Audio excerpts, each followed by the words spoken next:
और कर्जा चूकता नहीं है। आप बहुत प्रयास कर लिए, करोड़ों रुपए का कर्जा हो गया, यहां से लिया वहां दिया, वहां से उठाया वहां दिया, वहां से उठाया वहां दिया।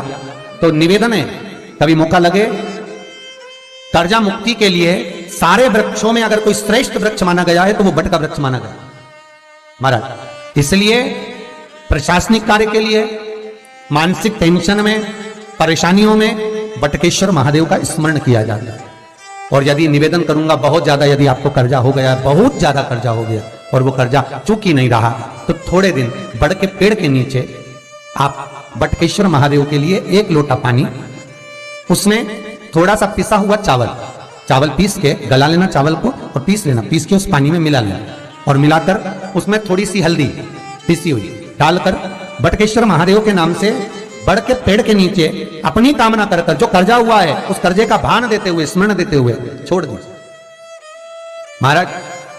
2 या 3 सोमवार एक ही जगह पर करना, 3 सोमवार बाद वहीं से बड़ के पेड़ की थोड़ी सी जड़ उठा लाना और उस जड़ को एक कोई धागे में बांधकर या तो अपनी गले में डाल लो या अपनी जेब में पटक लो, उसको थोड़े दिन पटक कर रखना, लगभग 2 से 3 महीना पटक कर रखो।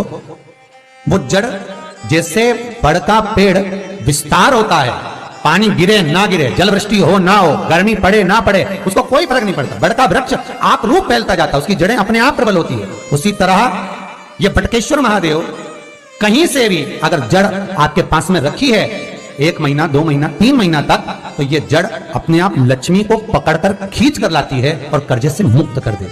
बटकेश्वर महादेव का स्मरण सुख का देना हो महाराज। ऐसा कोई कार्य नहीं जिसमें पशुपति व्रत लाभ ना करे, बस दिल से अगर आपने पशुपति व्रत करा है, बाबा विश्वनाथ के 5 पशुपति व्रत होते हैं, किसी भी सोमवार से चालू कर सकते हैं। बस करना क्या है, सुबह पूजन की थाली लगाकर लेकर जाना है, शंकर भगवान के शिवलिंग की पूजन करना है, मंदिर में अभिषेक पूजन करो, वो थाली वापिस लेकर आ जाओ, घर में रख दो। उसी थाली में शाम के समय प्रदोष काल में सूर्य डूब रहा हो, उसके कुछ ही समय के बाद आप आनंद में 6 दिए घर से लेकर जाओ, थोड़ा सा मीठा बनाकर लेकर जाओ और 5 दिए शंकर जी के मंदिर में लगाओ। पूजन करने के बाद में मीठे के 3 हिस्से कर दो, 2 हिस्से बाबा के मंदिर में अलग अलग रखिए, एक ही प्लेट में 2 हिस्से नहीं रखना है, दोनों हिस्सों को अलग अलग कटोरी में, अलग अलग दोने में, अलग अलग प्लेट में बाबा को रख दो और एक हिस्सा, एक दिया लेकर आ जाइए। घर के दरवाजे में प्रवेश करते समय राइट भाग में एक दिया घी का लगा दीजिए जो लेकर आए मंदिर से, उसको जला के नहीं लाना है, वहीं पर जलाना। दरवाजे के पास आराम से बैठो, दिया जलाओ और प्रसाद लेकर अपनी कामना कर कर घर के अंदर सीधा पांव रखकर अंदर चले जाओ। सवेरे फरियाल करो, शाम को भोजन करो। जब भोजन करो उस समय पर जो मीठे का आपने भोग लगाया था भोलेनाथ जी को, जिसका एक हिस्सा लेकर आए हो, सबसे पहले भोजन में वो हिस्सा खा।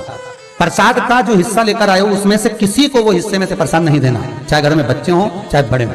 आपको ज्यादा प्रसाद ले जाना तो अलग से ले जाओ, पर उस हिस्से में से किसी को प्रसाद ना दें और वो प्रसाद पहले पाकर फिर आप भोजन प्रसादी ग्रहण करें। पर इसका नियम यह है कि प्रसाद जब आप लेकर आते हैं, आपको पहले भी कथा में कहा कि शंकर का प्रसाद रात भर नहीं रखा था।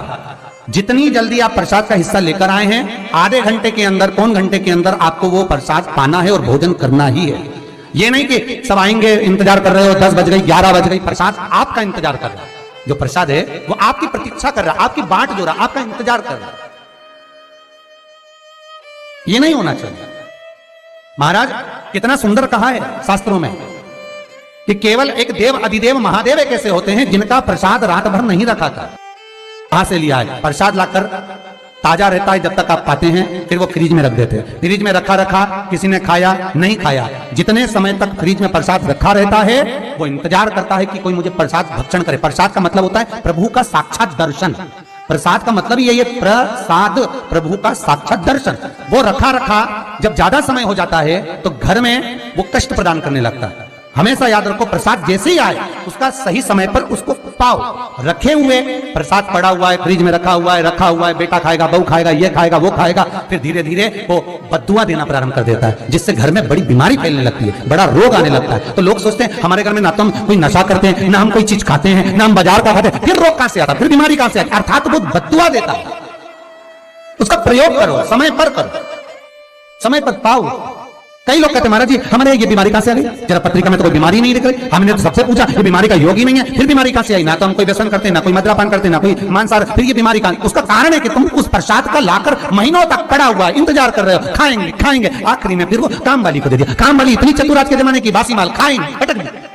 कौन का? पड़ा वो बददुआ। जितना आपको पाना है, जितना आपको लेना है, उतना प्रयोग करो। ज्यादा रखकर बहुत दिनों तक पड़ा है, थोर रखी है, मोहन थाल रखा है, लड्डू रखा है, पेड़ा रखा है, कुछ सामान रखा, नहीं नहीं भाई, जितना बने उतना लाओ, नहीं तो किसी को तुरंत बांट दो, समापन करो। पर अपने यहाँ पर बहुत दिन तक रखकर उसका बाबा स्वयं, मेरा श्री जी बाबा, मेरा तिरुपति बाबा, मेरा गोवर्धन नाथ, मेरा भोलेनाथ, उस प्रसाद के रूप में तुम्हारे घर में कितने दिन इंतजार करे कि मैं तेरे भीतर प्रवेश करूं, पर तू कराए नहीं, पड़ा है, रखा रहने दो, मन नहीं करता। शक्तियों जैसा कर्म मत करो जिससे हमें कष्ट मिले। कई लोग कहते हैं हमने पशुपति व्रत करा, हमारा बहुत काम हुआ, कई लोग कहते हैं हमने करा पर हमको अभी तक, उसका कारण है कि तुम बहुत देर तक प्रसाद को इंतजार करा रहे हो, तो बाबा भी आपको इंतजार करा रहा है, मेरा विश्वनाथ भी इंतजार कर रहा है। उस समय अवधि का भान होना चाहिए। निगाह हटी, दुर्घटना घटी, बस ध्यान रखो। हम कहते हैं कि हम पूजन करते हैं, हम पाठ करते हैं, हम अर्चना करते हैं, हम अनुष्ठान करते हैं, हम भगवान की सेवा करते हैं, फिर दुख हमको ही क्यों आता है? उसका कारण केवल इतना सा कि दुख हम खुद बुलाते हैं, दूसरा नहीं। हम स्वतः पशुपति व्रत 5 व्रत करो। 5 व्रत पूर्ण होने पर कई माताएं कहती है कि बीच में हमारे व्रत छूट जाते हैं रजस्वला धर्म के समय पर, तो व्रत तो करना पड़ेगा पर पूजन नहीं होगी और वो गिनती में भी नहीं आएगा। पर व्रत करना है पर गिनती में नहीं आएगा। मार पूजन भले मत करो, 7 दिन बाद आप जो व्रत करें वो अपने ऊपर है, पर गिनती में नहीं आएगा। व्रत करना पड़ेगा। गिनती में तब आएगा जब दरवाजे पर आप दिया लगाएंगे, जितने दिया आपने लगाए उसी गिनती में आएगा। और महाराज 5 व्रत जब पूर्ण हो जाएं, 5वां व्रत रहे, तब एक नरियल श्रीफल, उस पर एक मोली नाड़ा लच्छा लपेट कर, उस पर 11 रुपए रखकर, कोई आपको किसी को ना भोजन कराना है ना भंडारा करना है, केवल मोली लच्छा लपेट कर 11 रुपए रखकर बाबा विश्वनाथ के सम्मुख में शंकर जी की वो जलाधारी जो गोल है माता जगतजननी का हस्तकमल, उसी पर रख देना है। विनती कर देना, बाबा मेरी ये कामना से मैंने ये व्रत किया। जो पशुपति व्रत स्कंद पुराण में, लिंग पुराण में, नर्मदा पुराण में, शिव महापुराण में, पद्म पुराण के अंदर वर्णन किया, वो व्रत मैंने किया। बाबा मेरे इस व्रत को स्वीकार करना, मेरी कामना पूर्ण करना। बाबा को झोली पसार कर प्रणाम करो और अपने घर को चल जाओ। बस यही 5 व्रत का विधान। पशुपति व्रत ऐसा कोई काम नहीं जो ना हो, बस दिल से अगर व्रत किया है तो बाबा मनोकामना पूर्ण तो करे ही है।